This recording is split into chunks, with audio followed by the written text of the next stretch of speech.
ကျွန်တော်ဒီဗီဒီယိုမှာပန်းဆွဲလေးချလိုက်ရအောင်နော်ရှေ့ဗီဒီယိုပန်းဆွဲလေးမချခဲ့ရအောင်နော်ဒါဆိုလို့ရှိရင်သူ့ရဲ့အောက်မှာကျွန်တော်တို့က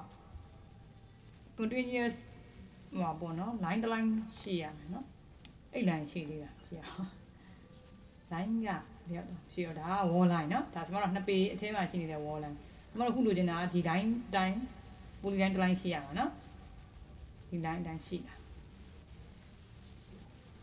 စတက်လေးတင်လိုက်ရင်မရှိတော့ဘူးထင်တယ်။အဲဆိုကျွန်တော်တို့ရှေ့မှာ copy တွေကူးခဲ့ရတယ်နော်။အဲ့ဒီကနေပြန်ယူလို့ရ။ဒီအောက်တဲ့တယ်ပေါ့နော်။အခုရှိနေတဲ့မူတိုင်းကြီးတိုင်းဒါမျိုးဒီတစ် line ပေါ့ဥပမာ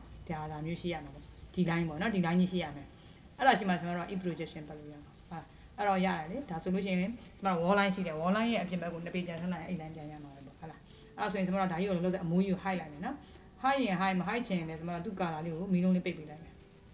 နော်အခုဒီဟာလေးကဒီဟာလေးဒီနော်အဲ့ဒါမီးလုံးလေးပိတ်ပေးလိုက်မယ်ပိတ်ပေးပြီးတော့ဗာ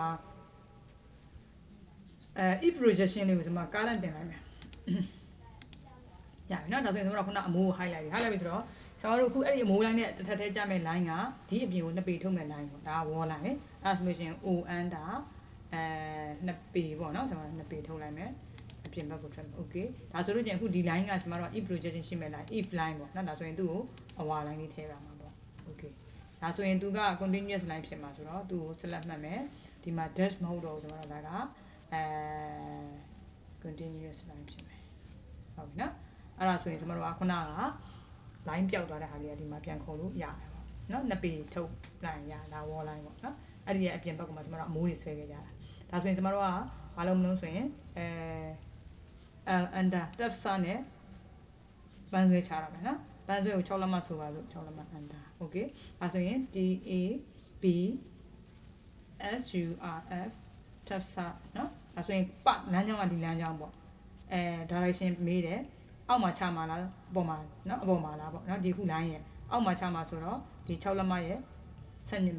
ဘက်နော်အောက်မှာချနေတာဆိုတော့ဒီအပေါ်ပိုင်းကို click ပေးလိုက်ပေါ့ဟိုပန်းဆွဲလေးရလာဟုတ်ပြီနော်အဲ့ဒါဆိုရင်ကျွန်တော်တို့ခုနရှိထားတဲ့အမိုးတွေကိုလည်းပြန်ပြီးတော့မှမီးလုံးလေးပြန်ဖွင့်ပေးလိုက်ပေါ့ဒါဆိုရင်ရသွားပြီပေါ့ဟုတ်ပြီနော်ဒါဆိုရင် overlay နဲ့တစ်ချက်ပြန်ကြည့်အောင်ဟိုဟာအန်ဒါဟုတ်ပြီနော်ဒါဆိုရင်ကျွန်တော်တို့က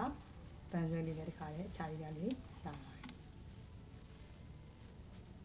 ဟုတ်ပြီနော်ဒါဆိုရင်ကျွန်မဒီဗီဒီယိုလေးကိုဒီမှာနားလိုက်လို့နော်